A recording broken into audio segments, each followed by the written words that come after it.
I don't have any particular, like I'm not one of those people that's just like bitter towards Roman Catholics or Eastern Orthodox or anything. You got a lot like of friends that are in these circles too. Yeah, correct. Like I live in a very Greek Orthodox town. One of my good friends, Stamo, we'll roll together. We do jujitsu. We'll debate those types of things.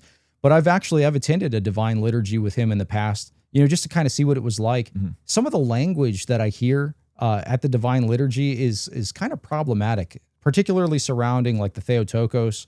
When I attended, they used the language mediatrix, that kind of a thing, which it kind of led me down this rabbit hole of researching exactly what is said during the liturgy, because it's all in Greek, right? If you go to a Greek Orthodox church.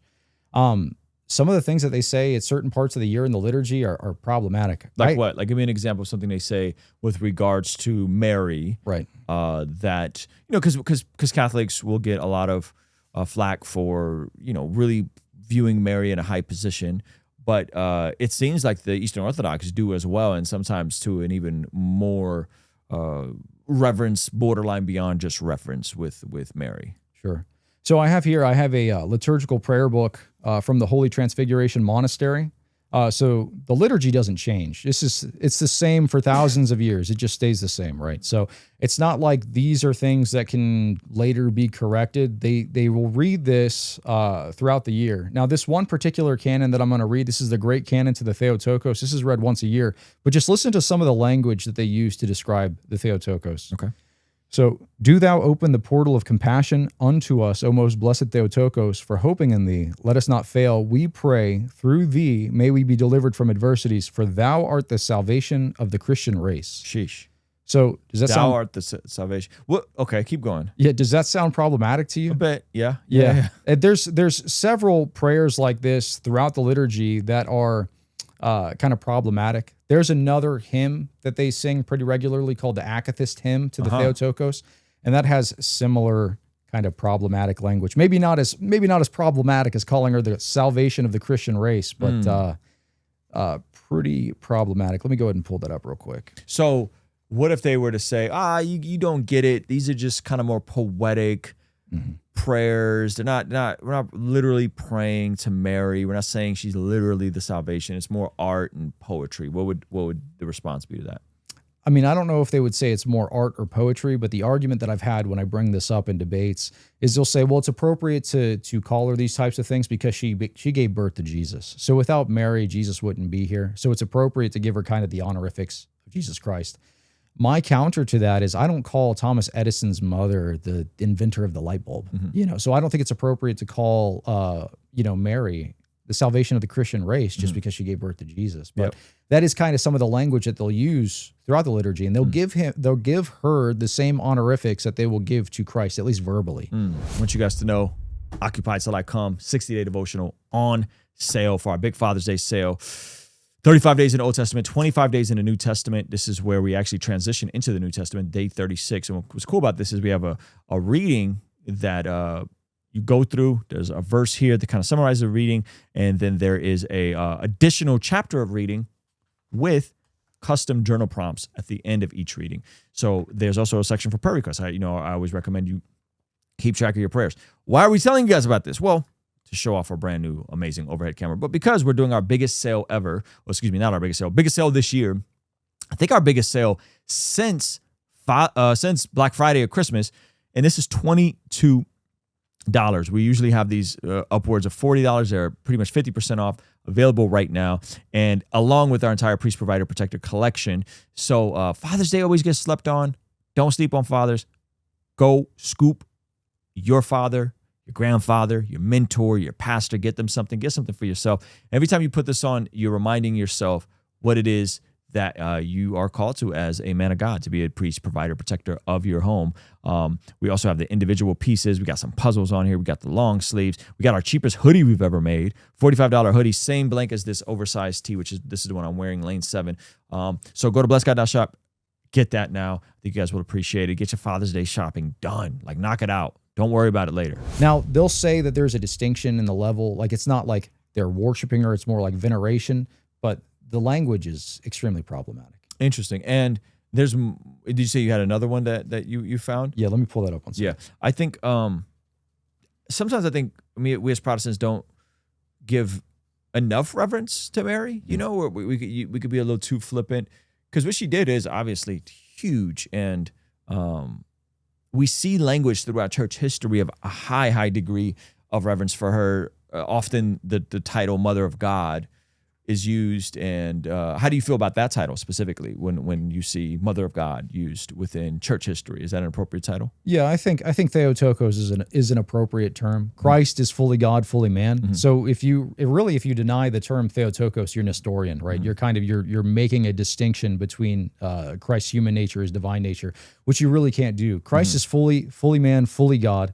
So if Mary gave birth to Jesus Christ, then she is the mother of God. Now, I understand some Protestants are kind of hesitant to use that term just because of the level of veneration that is received in these types of liturgies and things like that. They've seen these practices, by modern Roman Catholics and Eastern Orthodox. But ultimately, there's no issue with using the term Theotokos. Got it. But let me read to you. This is just a bit from the Akathist hymn to the Theotokos. Listen to some of the language here. It's really just any honorific that you can give to Christ is applied to the Theotokos. So, rejoice, bulwark against invisible foes, referring to Mary. Rejoice, opener of the gates of paradise. Rejoice for the things of heaven, rejoice with the earth. Rejoice for the things of earth, join chorus with the heavens. Rejoice, never silent voice of the apostles. She's the voice of the apostles, and according to this hymn. Rejoice, never conquered courage of the martyrs. She is the courage of the martyrs. So it's like you're taking the place of Jesus, where you should give him the honor and glory for these things, and you're applying it to Mary, the Theotokos. When did this start happening with Mary? Like, how and when did she start getting more and more, I guess, elevated in this sense? Or has a church historically, the early church of antiquity, always held her in this regard? Yeah, it is kind of a slow progression within the very early church. I mean, you don't really see much of this at all. Some people will try to tie in a very early hymn called Sub Tuum Presidium and say that this was like the earliest example of maybe like extreme forms of Mary veneration. Some scholars date it early. Some scholars date it way later. I've seen some scholars date it as late as the 7th century. I've seen some scholars date it as early as the 3rd century. I highly doubt that it's a 3rd century text, because you don't see any church fathers parroting this same language unless you do this thing. And this catches a lot of people off guard. There's a typology that's used to reinterpret earlier patristic texts. On the surface, it's true, but it's like two truths and a lie. It's called the New Eve typology. Have you heard about this? Yeah. So Jesus is the new Adam, and so Mary is the new Eve. Yes. So the way that it goes is kind of like this. As Eve was disobedient, Mary was obedient. Therefore, through the birth of Christ Jesus, right, death is defeated, right? So that's perfectly fine. That's kosher. But the way that they'll take it is they'll take it one step further and take works from Justin Martyr that don't say this and reinterpret it to mean this. As Eve was sinful, Mary was sinless. So they'll take any comparison between the two figures to infer that there's some kind of patristic support to Mary's sinlessness. Now, you do see patristic writers like St. Ephrem the Syrian in the 4th century say things like she's spotless, those types of things.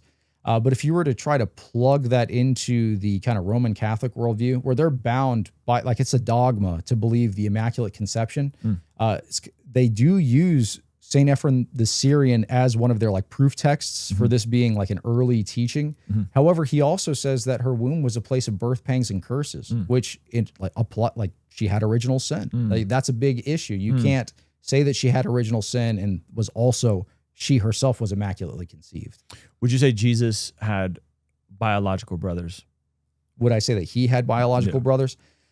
There's kind of 3 different views on this throughout church history. So you have the view of Jerome, who says that they are cousins, like the brothers of Jesus, they're his cousins. He says the word brothers means cousins. There's another guy, Epiphanius, who says that these are actually children from Joseph's first marriage. And tradition says that Joseph was pretty old by the time that he got married to Mary. So I think that's more likely. I go with the Epiphanian view that the brothers of Jesus, those were, his kind of like half brothers from that prior marriage. Then you have this other view from a guy named Helvidius, who is an Arian, and he actually says, no, they're blood relatives. I take some issue with wanting to side with the opinion of an Arian. Of an Arian, So- the anti-Trinitarian. Yeah. I think that's kind of problematic. Sure. I think the Epiphanian view is likely, but I just kind of hold it open as a possibility. So James, the brother of Jesus, half brother or cousin? Right, would be like half brother. You think half brother? Yeah. Got it. Okay.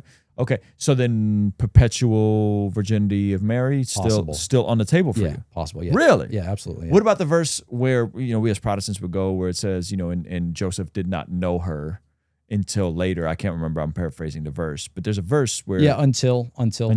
Yeah, how does that work? I used to have debates on the perpetual virginity. I don't really do that too much Sure. anymore because I think it's a possibility. Now, I wouldn't say that I 100% ascribe to this view, but I would say it's a possibility. The way that I've heard that kind of rebutted to me was there are some other verses that use until but imply a continuation, like he's seated on the throne until.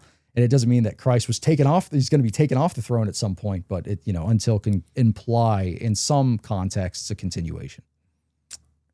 Bodily ascension of Mary into heaven. No, I don't believe that. When do you think that developed? There's guys that have done more research in that area, like Dr. Gavin Ortland, in which he is kind of broken down the historical case. There's really not too much historical attestation for the bodily assumption. Now, there are people who could probably debate it a lot more than me. But I would check out that video if you want to learn more about that. Yeah, shout out to Gavin Ortland. Okay, so, hey, thank you so much for checking out the video. Please be sure to comment below and subscribe and all that good stuff. And check out this other video that YouTube seems to be recommending just for you. Let me know if they nailed it. All right, I'll see you over there. Peace.